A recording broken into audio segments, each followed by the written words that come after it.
The law of sines and the law of cosines, these will always be given to you, and I've shown you up here, right up here, what the language might look like on the ACT. They will tell you what the law of sines and the law of cosines is. They will give you the formula, the definition, but you have to know how to use it. So this video is to help show you how to use the law of sines. And the law of sines is useful for finding missing sides and angles in any triangle, not just right triangles, any triangle. So let's look over here at this example.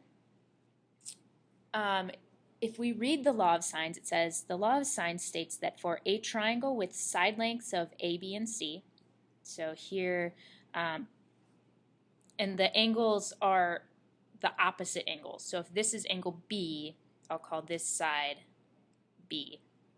If this is angle A, I'll call this side length A. Now, same idea up here. The only difference is they used alpha, beta, and I can't remember what that one's called, but it's the equivalent to essentially a C. So what we need to do, it was lambda, I'm sorry. What we need to do is use this formula, and we want to find side C, so we need to use the stuff that we already know, which is going to be angle A and side length A and 23 degrees. And what we're going to do is set up a proportion, basically. We don't know anything about sine of B, so we're not using this middle part up here. But we do know angle A, which is 77. So sine of 77 degrees, whoops,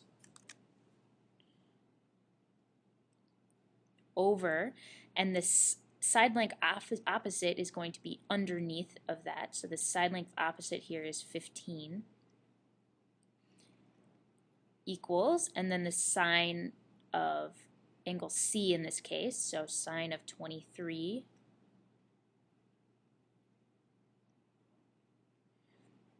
over angle C.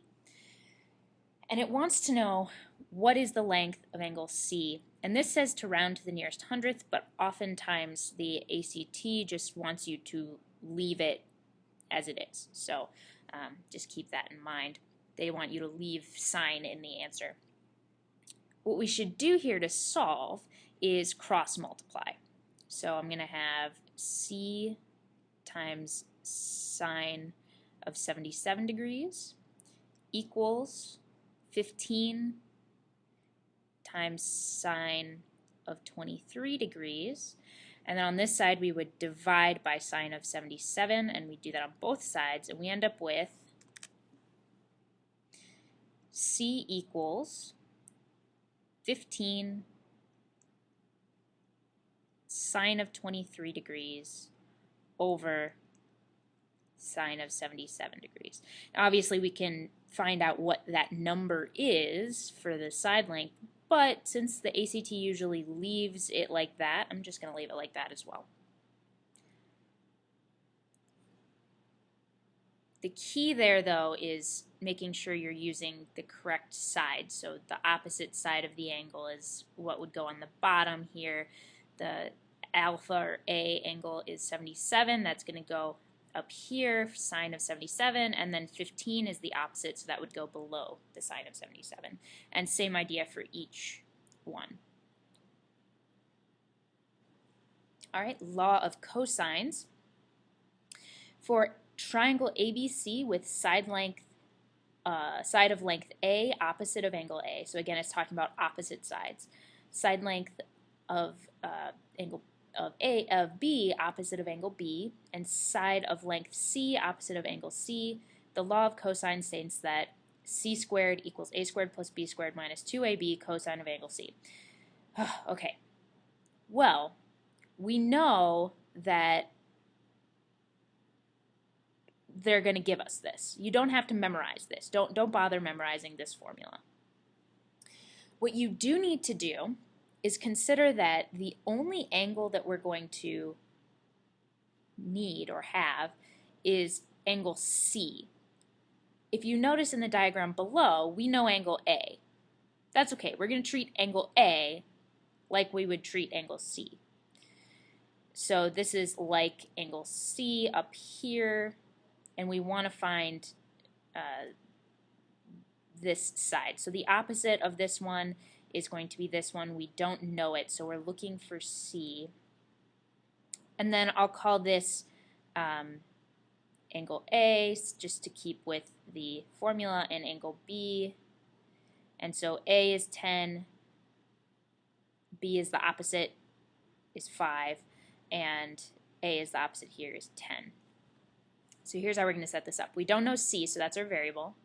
C squared equals opposite of angle A, so A squared, 10 squared, plus B squared, 5 squared, minus 2 times A, which is 10, times B, this is C, B, which is 5,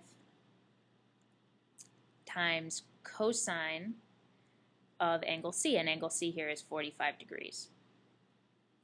If we were to solve for C, we would square root this whole thing, so we'd have C equals the square root of 10 squared plus 5 squared minus 2 times 10 times 5 times cosine of 45. And again, usually ACT, since they say it's possible to complete without a calculator, they don't normally make you evaluate this. But if you were to evaluate it, you would just punch this right side right into your calculator and find the value of side C. So that is all for the law of cosines. You just have to kind of be careful of where you put what.